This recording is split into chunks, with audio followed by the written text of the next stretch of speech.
Hi everyone, it's Jenny. I'm back with another video and I'm here today to give you more information about Copic markers, and today's video is going to feature the type of papers that I like to use. Um, Believe it or not, the type of paper that you use is very important to how well the pens perform. And I've used a lot of different types of paper, so I'm going to just share with you my experience. It may not be the same as other people. They might like the papers that I don't like, but I just wanted to give you some information so that you can try it out yourself, and hopefully you can then decide which ones you like and which ones you don't like. So as far as paper goes, the main thing that I want to tell you don't want to pick is watercolor paper, because watercolor paper is meant to absorb water, obviously, or liquid. So the more you use the paper with your pens, it's gonna suck your pens dry.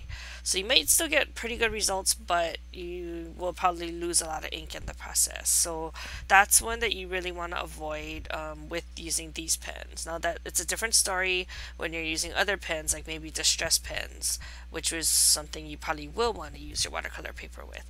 But in this case, I would just stay away from watercolor paper. So over the years, I've tried many different types of paper, and some of them I like, some of them I haven't liked. Some of them I used to like, and now I've moved on to other types. So let me just kind of share with you my experiences. Now, Copic does make their own paper, and it's called Express It. And actually, it's a really good paper. I've tried it, I've had good results with it, except it's hard to find for me where I live, and it's also quite expensive if I can get my hands on it. So I've moved on, I guess, to other papers that I'm going to share with you today. So let me just say that there's some that people swear by that I've not tried, which is like the Stampin' Up! Paper, and the Gina K Pure Luxury paper. So if you've tried those and you like it, let me know, because maybe I should give those a try. But for now, let me just share the ones I don't like. I tried the Nina Solar White, and no matter how many times I've tried that paper, I've just not had good experience. My pens tend to leak outside of the line, and I just don't have good control over it, so I avoid that paper now. I know a lot of people at the beginning were saying that it was good, but I just don't get good results. I used to really like the Basil Simply Smooth White, and I no longer use that because I don't know if they changed the formulation in the paper or what, but it doesn't give me good results. I tend to see a lot of spots, and when I try the pens on other papers, I don't get the same result. So um, the the newest one that I've just discovered, which I don't know why it took me so long, but my friend Debbie apparently knew about it and I didn't talk to her about it. So she was telling people in her classes to try this Georgia Pacific cardstock, and it comes in a ream of 150 sheets. Let's see, I don't know if you can see.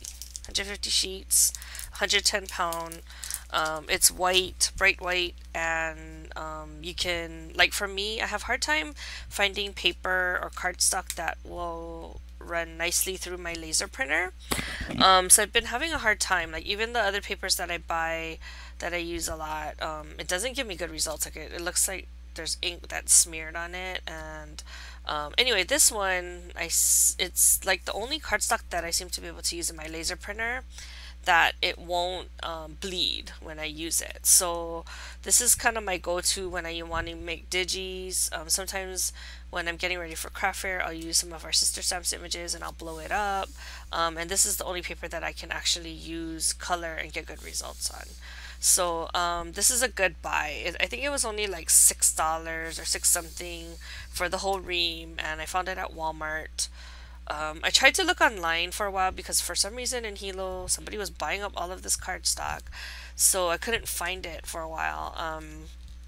and I had gone online to see how much they cost, and it was like $13 a ream, which I thought was kind of outrageous. So I just kind of waited, and I would check Walmart every time I went in, and eventually they got it back in stock. So I picked up like three reams just to make sure I had enough for craft fair season.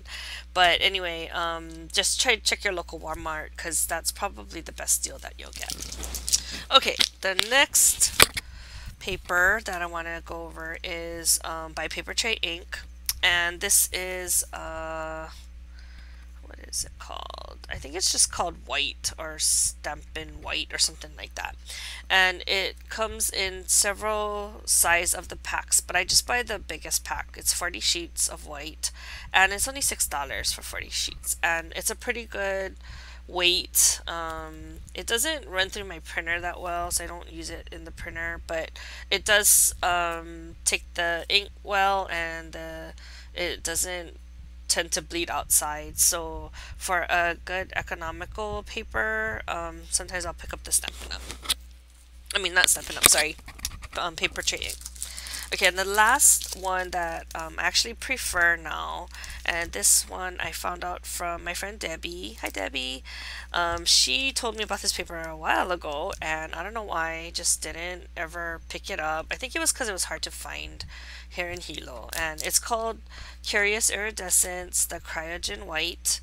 The cool thing about this paper is that it's well, it's acid free for one thing. See, it's acid free, but it also has a iridescent glittery sheen to it. So let me try show you. Okay.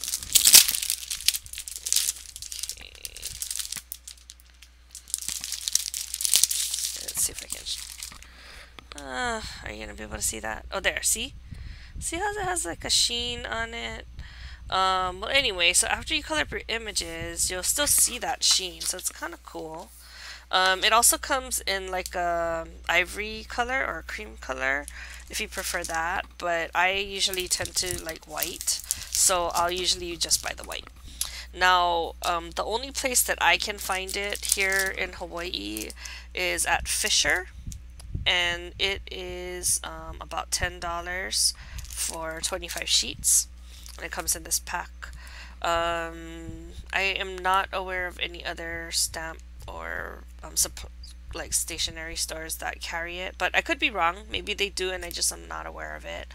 But because I like it so much, I tend to save it for special cards, and I will also pick up a pack usually every time I go to Honolulu. So anyway, those are my favorite papers. I'm not saying that other papers are junk, except for the ones that I just told you about. But you know, some of the other ones may still be good. I just don't use them. I use these. These are the ones that are my go-to papers. I get really good results with it. I pair it up with my favorite inks, which I'll go over in my next video. But anyway, I just thought that I'd share that because it does make a difference. Sometimes people get very frustrated because they start coloring, it starts bleeding, and then they can't control it, and then they just are like fed up, and then they want to sell out all their pens. But it really does make a difference on what type of paper that you use. So I just wanted to kind of let you know so that you know if it's you or if it's your pens or if it's your paper. Usually it's your paper. Sometimes it's your ink too. So